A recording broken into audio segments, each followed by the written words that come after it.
Well, first of all, I want to thank all the organizers. I know there are many sitting in some corners over there. Also, and sponsors for this conference. It's been very inspiring to be here the whole day. I'm going to say a few things that you've already heard today. Well, I hope that is good. I'm in the end of the day, and I hope that is a way of perhaps bridging over disciplines, etc. I'm also very happy that Jonas was here. We have collaborated a lot on different projects, early projects.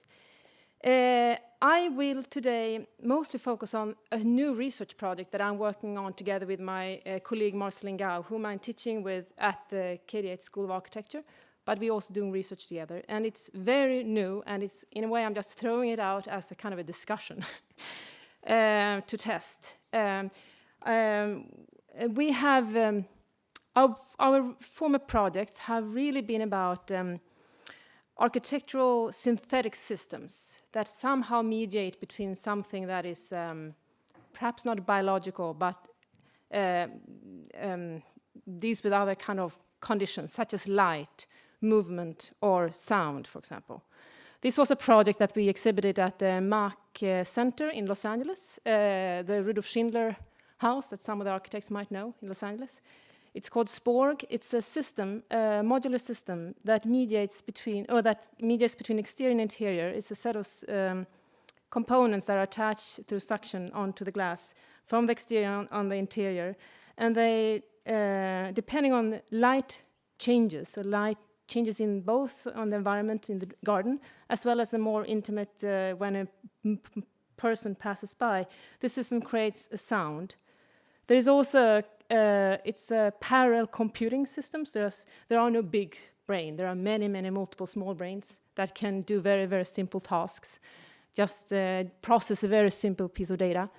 And if when the system is doing something that is good, which is a parameter that we have set, it will communicate with its neighboring components, and it will say, mimic this. So the neighbor components will mimic this, and you will create over time a very dynamic soundscape. It's very subtle, so the curator said there was like a companion, like when you came in there in the morning and sitting there working, it was like it was waking up. It was like a companion.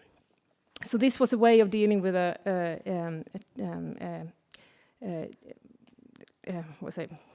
a communication between a kind of a material system and an environmental system, such as the light. It was a show that was called the Genome instead of Genome, both working on the genome as a scientific research, as well as the idea of a home. This was a home. This building was built as a home. Rudolf Schindler was an Austrian architect who moved to Los Angeles in the 1920s from Austria.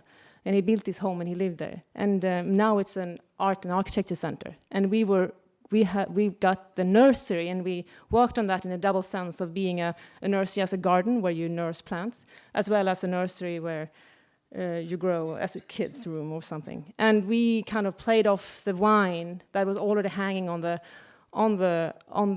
natural wine, and we kind of created an artificial wine that also, of course, functionally works as a filtering light. So we have worked a lot with these responsive systems in different kinds of scales, etc. Now I'm going to move over to what we're trying to do now. And we have a grant from the Vetenskapsrådets Swedish Research Council. And we are right now working on a project, a prototype project we call Hydrodynamic Green Roof, where we are interested in revisiting the pretty classical concept of a green roof, gröna tak, but try to rethink that and speculate about it, and how can we develop it even more into an even more interesting design project, as well as finding other ways of treating it, as well as how it can work on a kind of course, also improve the environmental qualities in an urban condition.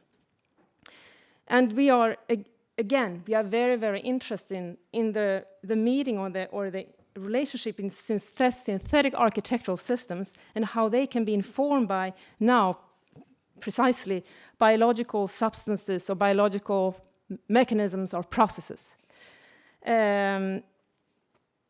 We sometimes talk about, we like to invent terminology. So we sometimes talk about bioinformation or how something is bioinformed. It could, of course, it relates to bioinspired. It's a way of not perhaps always thinking about optimizing something, but informing something, because a design process is to have it a bit open-ended. You might not know exactly if this is an optimal or an optimized strategy or a structure that it performs the most optimal, or a climatological system that is most optimal, but rather thinking about more of a loose relationship between, loose way of thinking, by that using the word of information, like how can you inform something? How can you form a thinking? How can you form a design process? So we have some kind of a specific skills, one can say. We have worked for 10 years with digital design, using a lot of digital design tools for modeling, 3D modeling, and link that up to digital fabrication. And both collaborated with industry for, as well as working in academic situations. We are now building a digital fabrication lab at the architecture school, but also looking into what are the other digital fabrication possibilities here at KTH, such as up at Brinellvägen, where they have also a big CNC lab for milling, etc.